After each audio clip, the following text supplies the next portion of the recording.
but you'll very rarely see an operating tilting wheel. So this is a very special thing that we have this wheel and it works. We have a fellow that knows how to keep this thing going.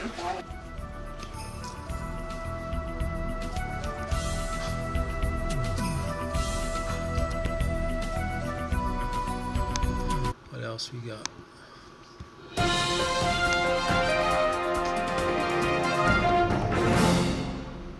This is what 128,000 US dollars, and some might argue a lapse in sanity, can buy you. MS Watersports has created the JetLev Flyer. This jetpack, or personal propulsion device, can reach top speeds of a little over 40 miles per hour and reach an altitude of about 50 feet. Unlike other jetpacks, this one can keep its pilot aloft for hours and fly for about 186 miles. The reason is that this one leaves its fuel supply and power plant on the ground, or more appropriately on the water. That's it there, floating in the little pod on the right. A four-stroke power plant that the German manufacturer says can range from 130 to 300 horsepower is housed, along with the fuel to run it, in a floating mini boat. That floating power pack is tethered to the jetpack by a long hose that delivers pressurized water to the control nozzles. The pilot has pitch control of the nozzles and a twist handle to control power. Unveiled at the Dusseldorf Boat Show and priced like a light sport aircraft, the company says it's already seeing interest. And the training to fly the maneuverable pack is included in the price.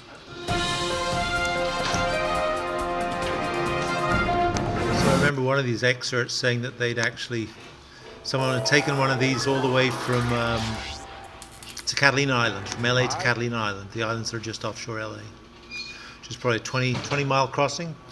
The same island that's in Chinatown, Jack Nicholson, kind of classic movie, for what it's worth. You've seen this before as well. So.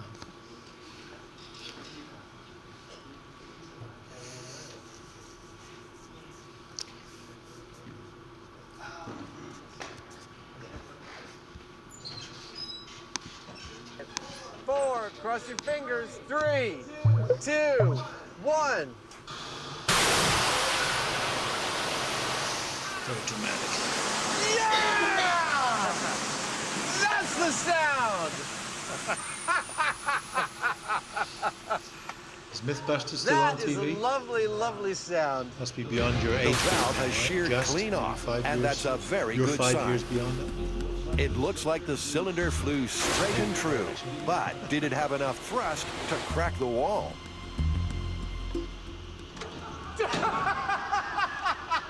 Oh, God. It was the lard that did it. Funny guys. At 40 miles per hour, the air tank turned the cinder block to cinders. It even put a fair dent in the wall 6 feet behind it. It totally. I mean, it didn't go all the way through, but it went through this one, and it was going. It's working its way through that one. I was ready to see this as not possible. I was totally expecting it not to actually work, because it's one of those apocryphal tales, and everyone we talked to had heard the story, but no one knew anybody that it happened to. You know, this was an optimum situation for this tank. What this tank did. All right. So, the past is prologue to the future, as they say. Seen that? Right? This is map gas bottle rocket. You good? Do it.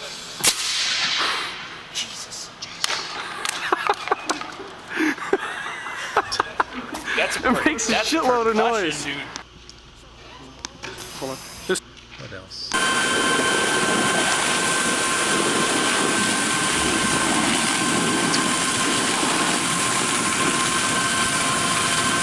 A monitor.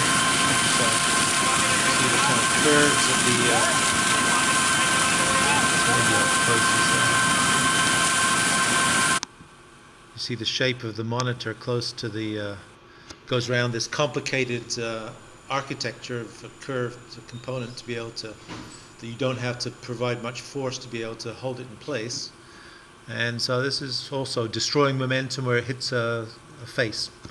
And so this is the 49ers, San Francisco 49ers, the gold rush of 1849, not 1949, in the Sierras, a place like Placerville, all these alluvial gold deposits where they wash them down and then sluice them to be able to drop out the heavy components, which are the gold, which settle to the bottom, and try and use gravity to be able to separate them out.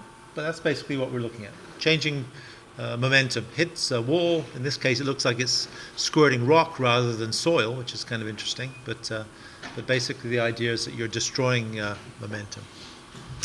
So those are the eye candy that maybe before we get rolling with some of this. I'll turn it off in the background so that it doesn't compete with me for airtime. And so let's kind of catch up with where we were last time.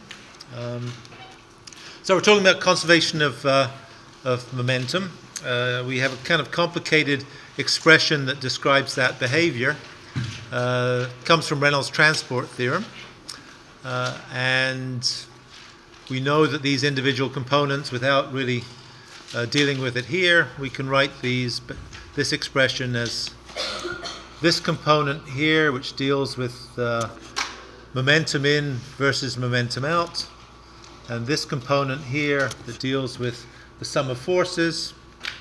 Together, this is just equal to force equals mass times acceleration, really.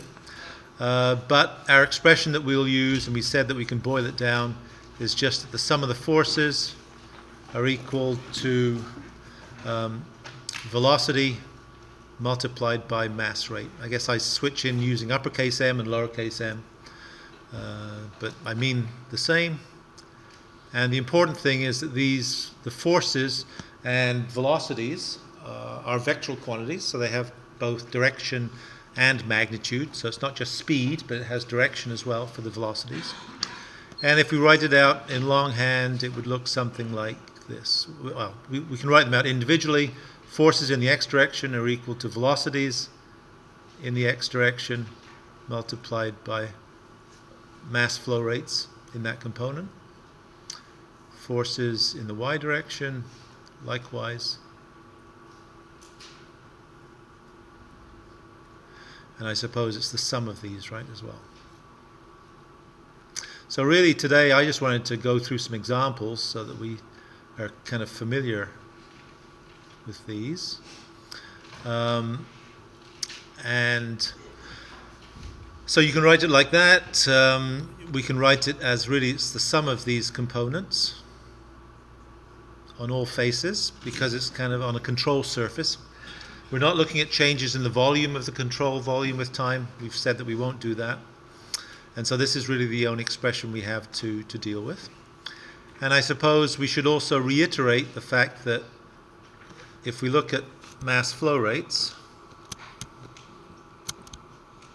just so we know exactly what our sign convention is, if we have a velocity coming through here like this, V1 and V2, then the mass flow rate across this surface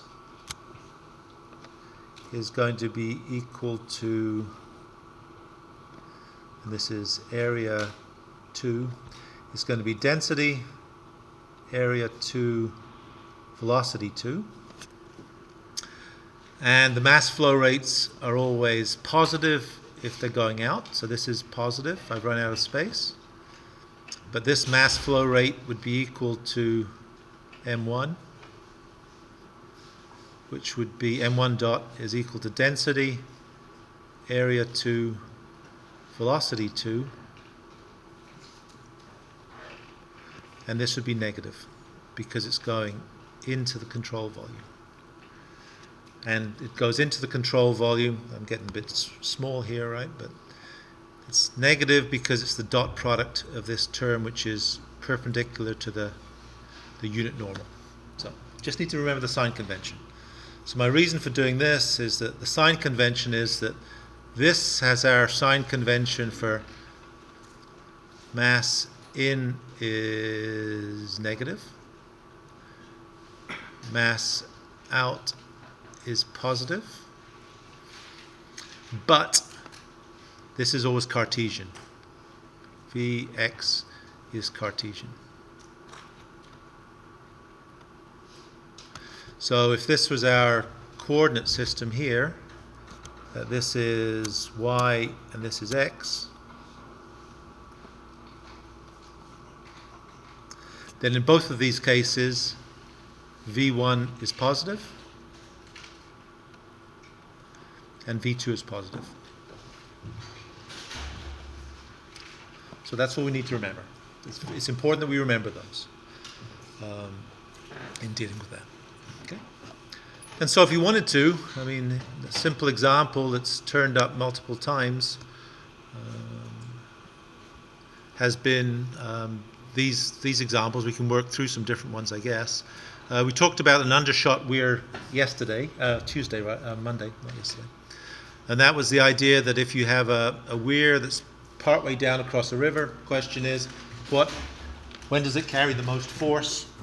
When it's open or when it's closed? And I think we showed that when the gate is up, there's less force applied on the gate than if it's static and down, which would make sense because you reduce some of the static loads and you transfer those into dynamic loads, which actually dissipate the force. But we could also look at some other different geometries, and we'll look at those today. Vane is one that's in the book.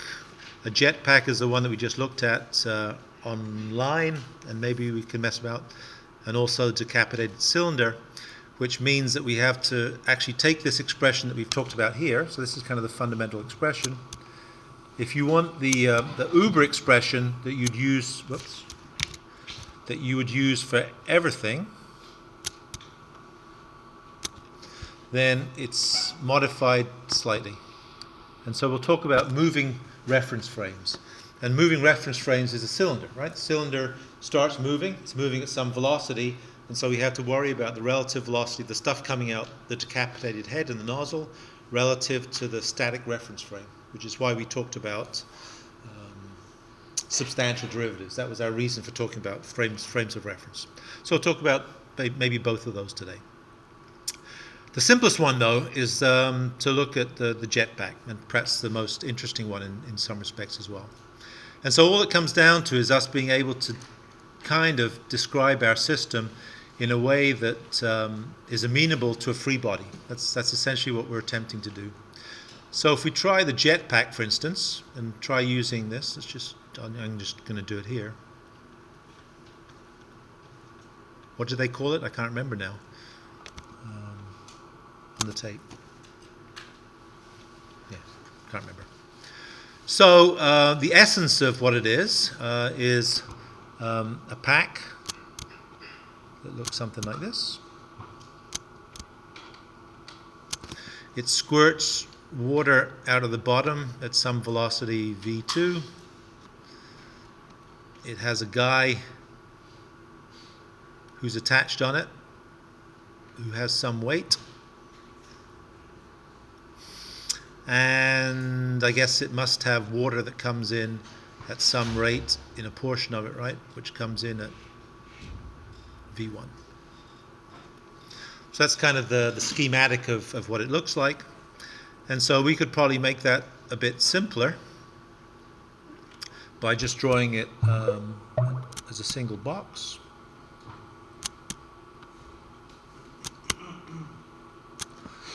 Where this is V2 that happens over A2. It has a weight of this whole thing, which is W,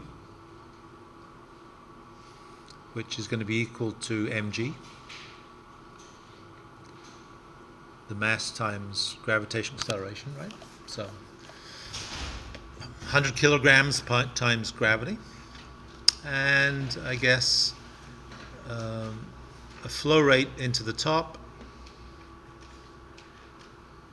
which is V1, that occurs over area A1. And what else do we need? So we know that the expression that we're going to use is sum of the forces,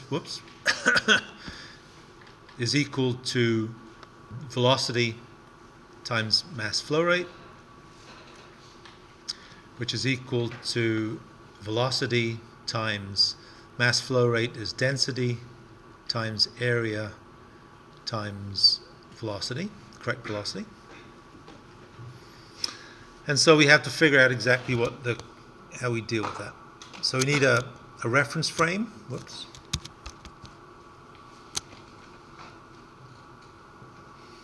X, could be Y. You've used Z before, so let's use that. And so we know that these are sum of forces in the appropriate directions. And this has to be normal to the boundary, right? This is mass flow rate. So we could do it in the X direction, but it's not going to be very useful to us because we don't want to resolve that. We want to know I guess you might want to know what kind of velocity you'd have to apply to be able to lift a person off the ground. And so we're going to want to resolve in the vertical direction. So sum of forces in the Z direction are going to be equal to velocities in the Z direction times the mass flow rates that matter in that component. And I suppose we should also put in the fact that we might also have acting in this some pressures, which will be zero in this particular case. If I can draw these just as fluid pressures acting against this, which would just be atmospheric. This is pressure at point 2, and this would be pressure at orifice 1, which would probably be higher, right? But P1. And so if we did this resolving in the Z direction, the sum of forces in Z would be what? Minus mg. It's negative because it's acting in the vertical direction, plus P2 A2, which is this. The forces in the Don't you also have the atmosphere act down on it as well? yeah, but if you do everything relative to atmospheric, then you can forget about it because atmosphere acts all around it. So, well, it turns out, well, you're jumping the gun, but it turns out that this is zero in this particular case because it is atmospheric. Okay, and so there are no other forces that are acting, and this has to equal the sum of velocities in the Z direction, which would be V2. V2 is in the negative direction, negative Z direction, so it's negative. And the mass flow rate is going to be the density of the fluid, the area that it comes across, and the velocity 2 also. And velocity 2 is out, and so the unit normal to this is in this direction. So by our sign convention, this is positive. And so if we look at just equating these, minus mass times gravity is equal to minus V2 squared rho A. And I guess we can rearrange that in any way we want. I suppose get rid of these negatives. So we could either write that as the mass you can carry is equal to V2 squared times density times the area divided by gravity. Or I suppose we could write it in terms of the velocity that you need to lift a certain weight, which would be V squared is equal to the mass of the unit times gravity divided by density and area.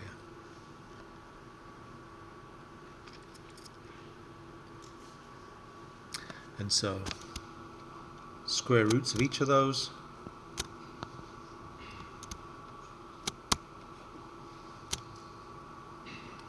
gives you the velocity.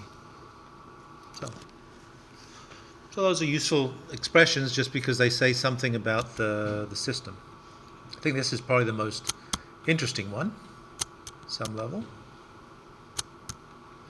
It says if you want the mass you can carry, you can do it by either If you double the area that it comes out of at the same velocity, you'll double the mass you can carry. If you change the density of the fluid, if you change it from compressed air to water, you'll be able to carry much more mass because of the differences in densities well, compressed air might be 100 kilograms per cubic meter or 10 kilograms per cubic meter, but density of water is 1,000. So that's a big difference, maybe an order or a couple of orders of magnitude. So one reason why you can do it more easily with water in this case, quite affordably, is that it can carry more weight. But the other interesting thing is that if you increase the velocity by 1.4, you can carry double the weight, right? Square root of 2, because there's a square relationship between the velocity. And so that's kind of an interesting behavior coming out. Yes, sir? You can do. So all of a sudden it gets more complicated. This means that you can define the fact that you can be carried aloft. If you wanted to relate it to the height you go, then all of a sudden what you need to do is you need to take care of a geometry that looks like this, which is the unit. It's a good question. And then you need to figure out what the column is doing below this, as to whether that column is doing this. And so now this might be the height that you are going through above the water. And so this would be some z. And if you wanted now to do it, then the control volume that you might take would be one that might go around this, might have W here, but would also have the weight of water that's attached to it as well. And so your control volume would be one that would include this. And you have this extra weight, and you have to figure out exactly what you can imagine as this weight gets larger, the velocity you have to support it gets larger as well. So you could do that as well. Yep. When it turns green over there, that first velocity is relative to your axis, right? And the second one is relative to the normal. This one I'm talking here. about like the signs, like Yeah, the signs. this one is negative. So this one is Cartesian.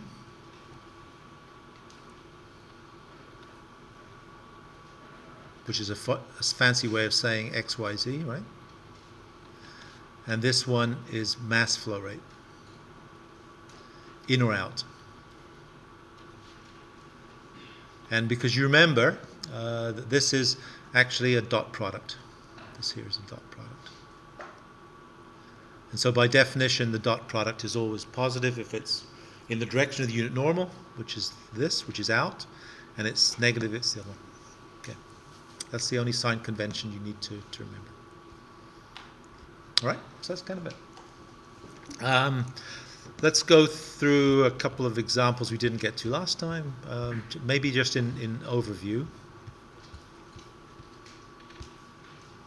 This is a bit like the monitor we just looked at, hidden at the rock face, the alluvial mining example. And so the question here, so it all comes down to being able to isolate something with a free body.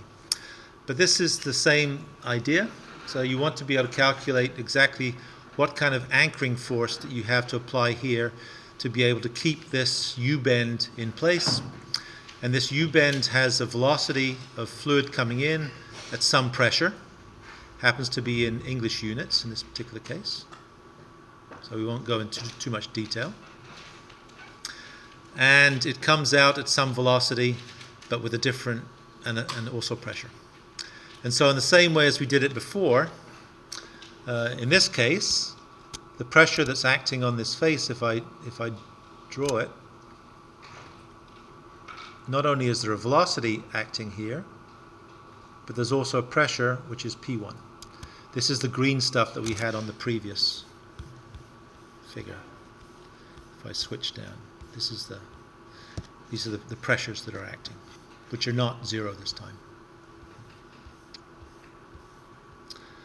And so we also have a pressure acting at this point here,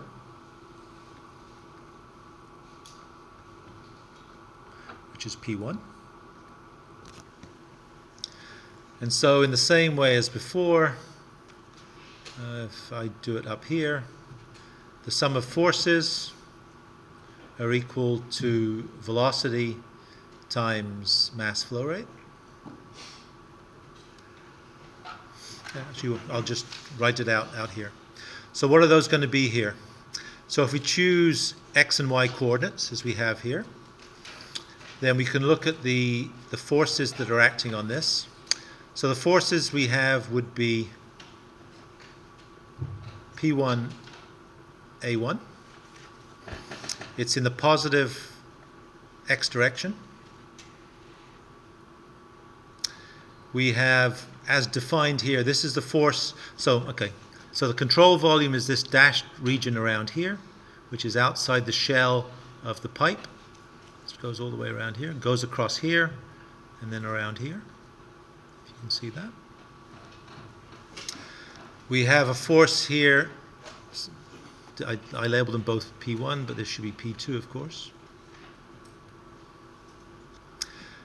We have P2 acting, it's in the positive direction of the x-axis. So I guess F also is in Cartesian. So V is Cartesian, F is Cartesian, and M is in-out.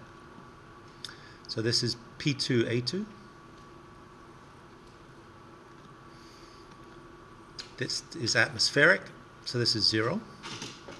This one is not.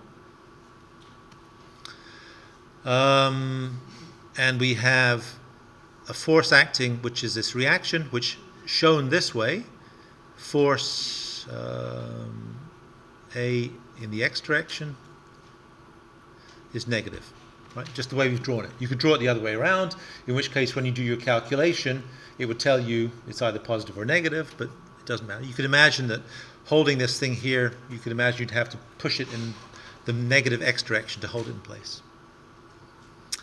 So that's the forces that are acting. So we're done with these.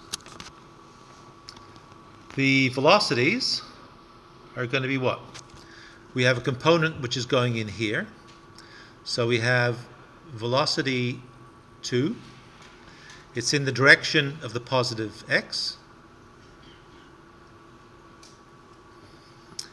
It's a mass rate of flow which is into the system, which is negative.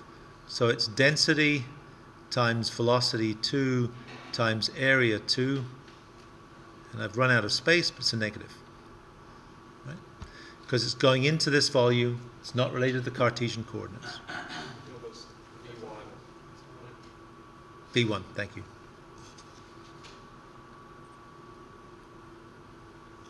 Okay. And the other one, which is going to be, I guess I'll put plus, and we'll figure out what V2 is. V2 is in the negative direction, so this is negative, multiplied by density, A1 and V1. This quantity is out, and so this is positive.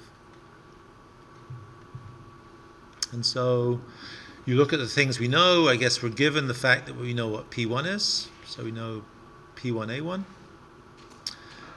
We know both of the velocities. We know V1 and we know V2. We know the density. We know the areas, A1, A2. And I think the only thing we don't know is this. I guess the other twist in this particular example is that you're given V1, but you're not given V2.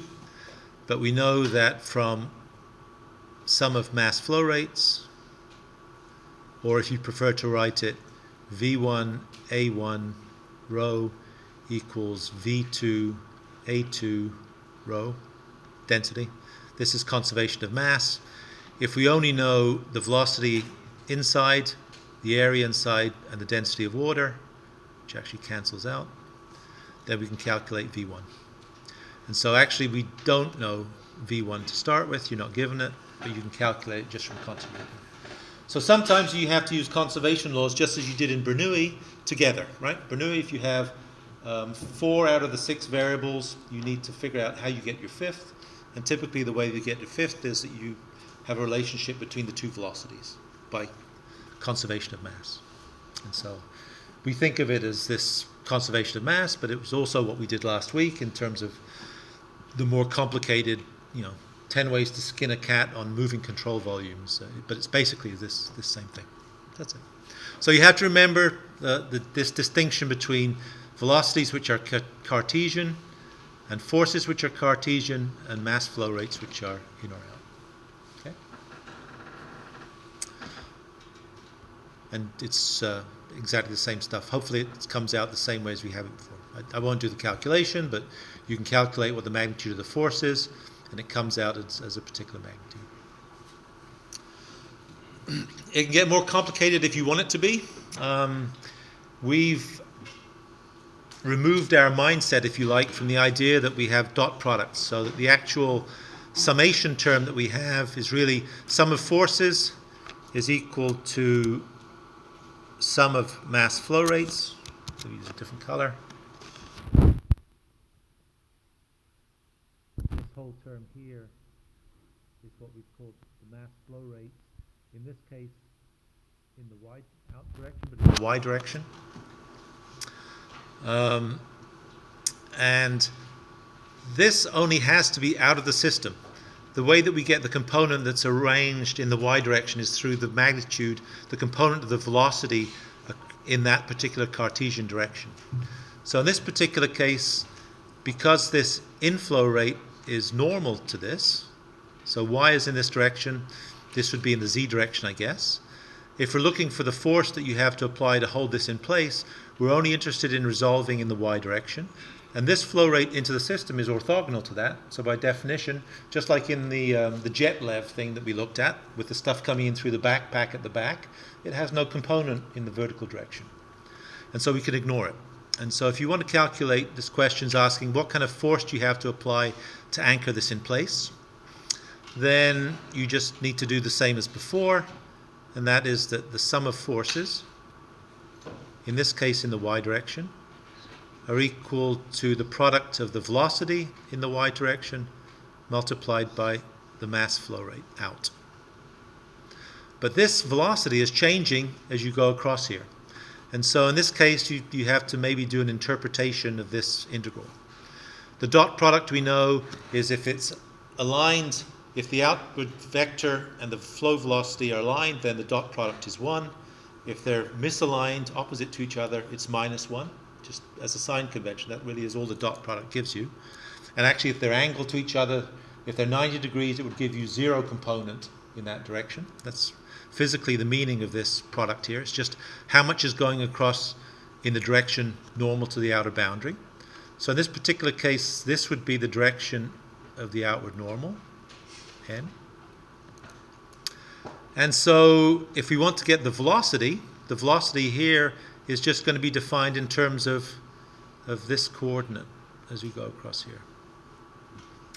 And so if this is the x direction, and this is x equals 0, and it's 0.2 wide, and it goes up to 10 meters a second, so that by the time it goes a meter, it would be 50 meters a second. So velocity is equal to 50x. Right? So when x is equal to 0, the velocity is 0. When x is equal to 0.2, 0.2 times 50 is 10, and so it's 10 meters a second. It's not dimensionless because x has to be in units of meters, and 50, I guess, is in, what? Meters per 1 over seconds, right? I suppose. So that multiplying meters by 1 over seconds gives you 50 meters per second. 10 meters a second. And so if we substitute this in here, this becomes just the plus or minus, so we don't have to worry about that. We have density of water. We have a velocity going across here, which is the same. And we integrate it over the area. And so this becomes this. And so it just becomes an integral, which is 50 times x, which is this term here. It's in the positive y direction, so it's positive, multiplied by density times 50 times x. And then the integral is going to be what? it's going to be this height, this area, which is 0.01, again in meters. And it's going to be multiplied by the A, which is just dx. So we're looking at a tiny little length of this, which just happens to be of width dx. And that hopefully should be this expression here. The limits of integration are from x equals 0 to x equals 0.2. And I think that's exactly what this expression is here. This is the 0.1, 0.01. And if you do the integration, you end up with a force which is equal to this. So we can also look at it kind of in its raw form, which we've kind of gone away from because we've said that we can look at, and of course this has to be equal to the force. We've typically done it in terms of a velocity times a mass flow rate, but this mass flow rate we can also deal with if it varies in space. It's just a little bit more complicated, but I'm sure you can handle that. I don't know that you need to, but if you do. Okay. So what else? Undershot we won't do. Too complicated. Won't do. What else? All right. Everyone okay with that? Geometrically as well, like say the average velocity is 5 meters per second. I think it wouldn't work out in that one because it's a square. So you could take the average of this and take the average would be 5 meters per second, and you could square 5 meters a second and multiply it. But I think because it's velocity squared, it tends to favor the higher magnitude. So you wouldn't get the right answer. So you couldn't in that case. Question was, can you just take the average velocity coming out of here and use that as an average flow rate? You'd get close to the magnitude, but it wouldn't be the exact magnitude.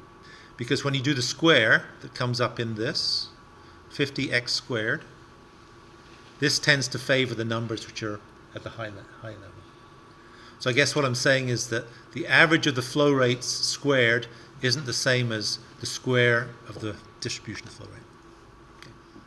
Yeah, good point. All right, and so the other thing that we could do, which is relevant to our moving gas cylinder, good thing to think about, is to think about moving coordinate systems.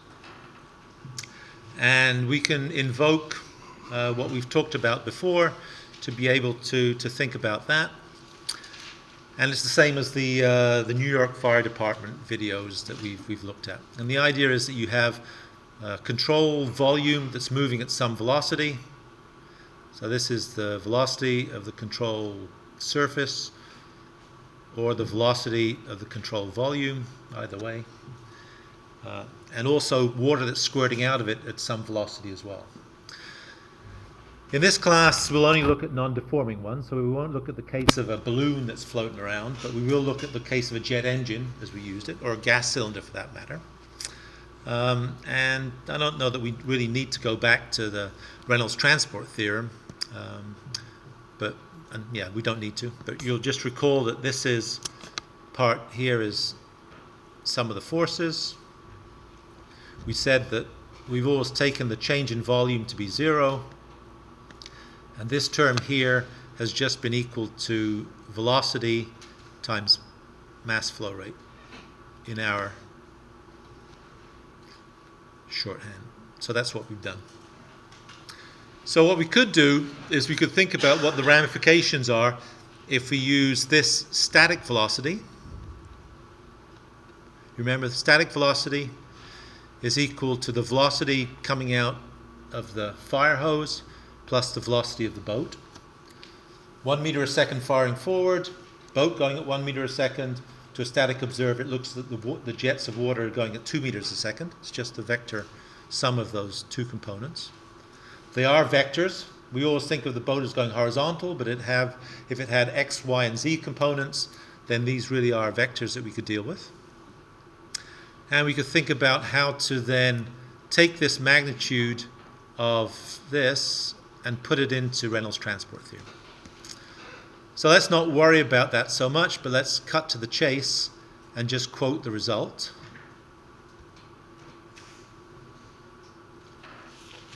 And the result should be, well, actually not quite this. The correct result should be,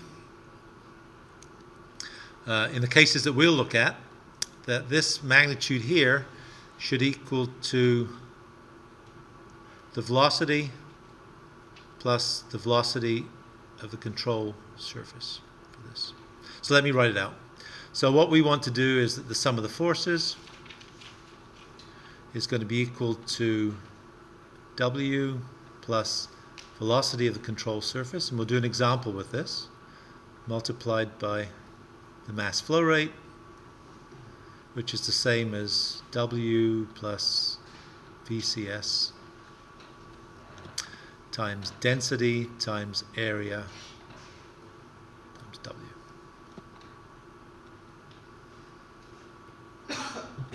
And that's just so you account for momentum drop. The moving, the moving reference frame. So we'll do an example with gas cylinder, just to make the case. Because the reference frame for inertia has to be a kind of a static one. I mean, the one that we sit in this planet. And so you can't do it in a moving reference frame. And so that's the reason for us wanting to do this. And so the easiest way to do this is, how am I going to do it? We've kind of run out of space. So anyway, so this is what you might need. And if we looked at where we came in today, we kind of zoomed past it. But this is exactly this expression that you see summarized here.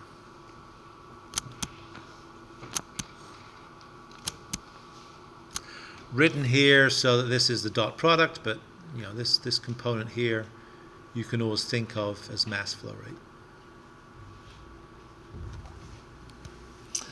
So let's do the gas cylinder deal. Let's go back to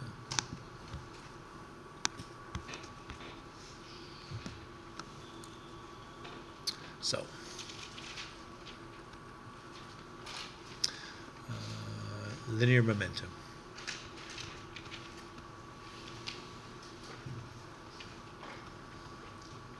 Conservation of, I guess, and moving reference frames.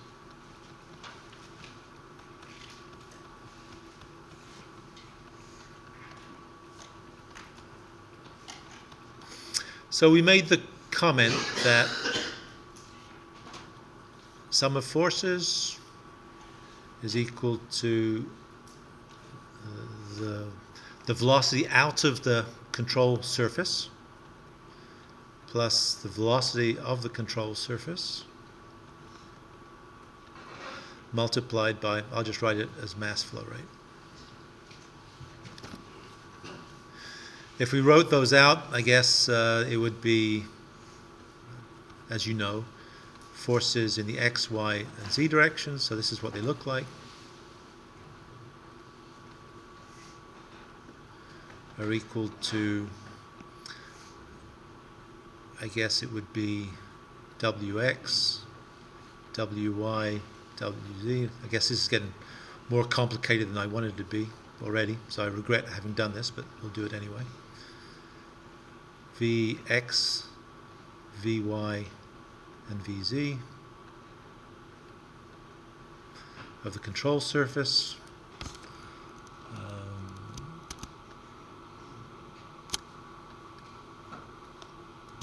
So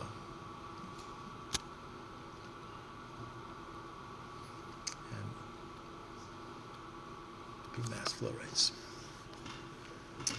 So these would be all of the mass flow rates, and I guess there'd be a summation here. But in reality, we only need to take one component. And so one component would be force in x is equal to W plus Vx control surface multiplied by mass flow rate.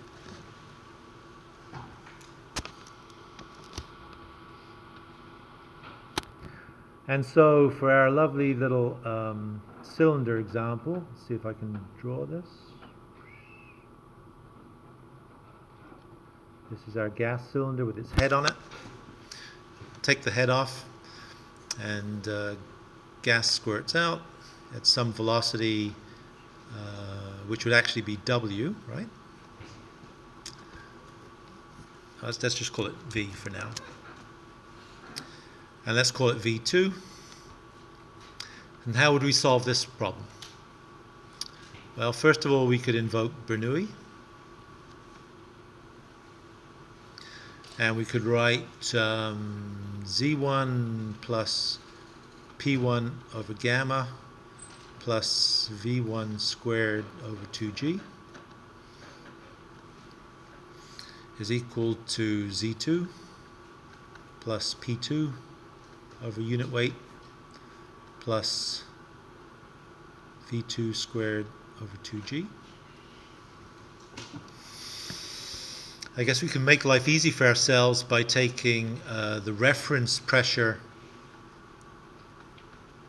as atmospheric. In other words, work in gauge pressures. Because if we work in gauge pressures, then by definition, this is 0. If we draw our coordinate system as x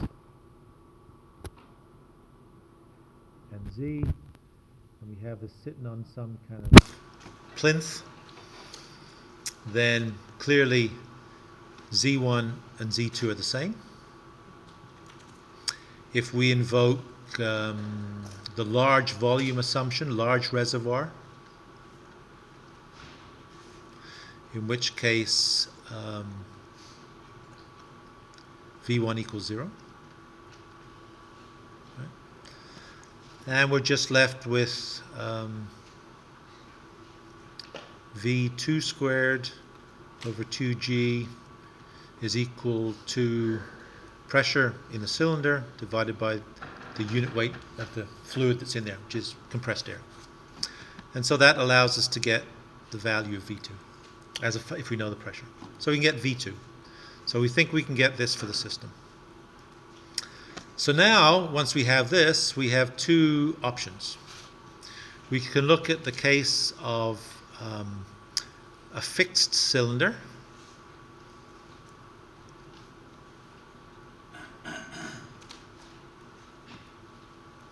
So by definition, fixed cylinder in parlance means, I guess, velocity of the control surface is equal to 0.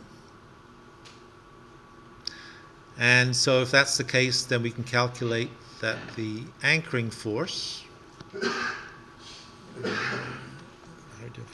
yeah, we'll get this done,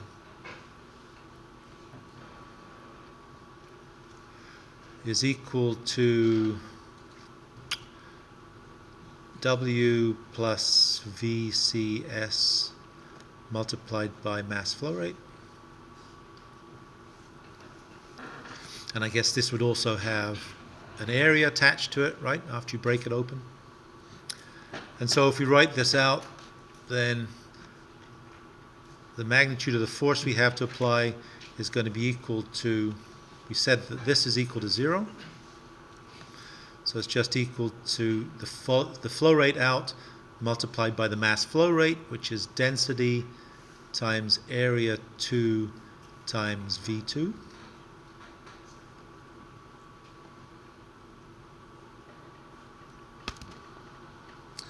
Density, this term has to be positive, right? Because it's flowing out of the system by definition.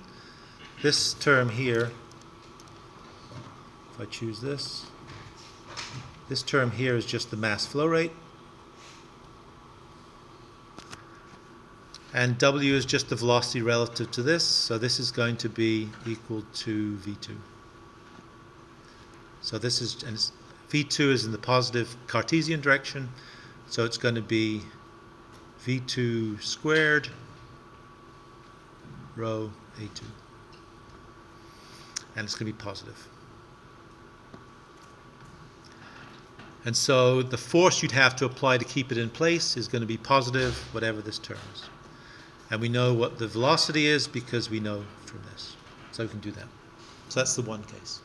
right? Let's release it. So the opposite behavior, if you've got space, is released. So by definition, released means that fx equals 0. So if we write the same expression, fx is equal to, let me use the same colors just because it looks nice from above. V plus VCS, mass flow rate. Mass flow rate's not going to change, right? It's going to be exactly the same as before, so I guess we could do this. But the crux of this is that since this force F is equal to 0, by our definition, we're going to release it and let it do what it wants. Then the only way we can get 0, if this is finite, is if these are equal to each other. Or I guess negative VCS. So we know that W out of here is positive, and so the velocity of the control surface has to be going in this direction. Well, that's confusing, so I should probably, the coordinate system for VCS, of course, is the same as the Cartesian coordinate system. But it's basically saying that this thing is moving in a velocity to the left, which is equal to the velocity that's coming out of it. And so this is what we said before. Maybe I dropped into a conversation the fact that if you look at a particle of gas which is coming out of the cylinder, then the cylinder is moving at this velocity w to the left. The air is coming out at velocity w from it. So every single particle of air that comes out of it, to a static observer, just sits there. It's like a horse pooping on the road, right? Just sits wherever it's been. Probably a bad analogy, but you get the point. That's it. And so to deal with moving reference frames, the ultimate behavior that we need is to be able to incorporate this response here. Okay? So that's it. We'll leave it for that. So we've talked about static reference frames for conservation of momentum. We've talked about moving reference frames with this. We have to have this component here, otherwise you'd find that if you didn't use this, you get some strange results, and that's because these systems aren't really steady state. In the case of the gas cylinder, you have stuff coming out, but you don't have anything going in to replenish it, so it's really not steady state. Next time, Friday, we'll talk about rotational frames of reference, so the turbines and the Pelton wheels that we've talked about so far. And then that'll close out conservation momentum. Okay? Great. Thanks so much.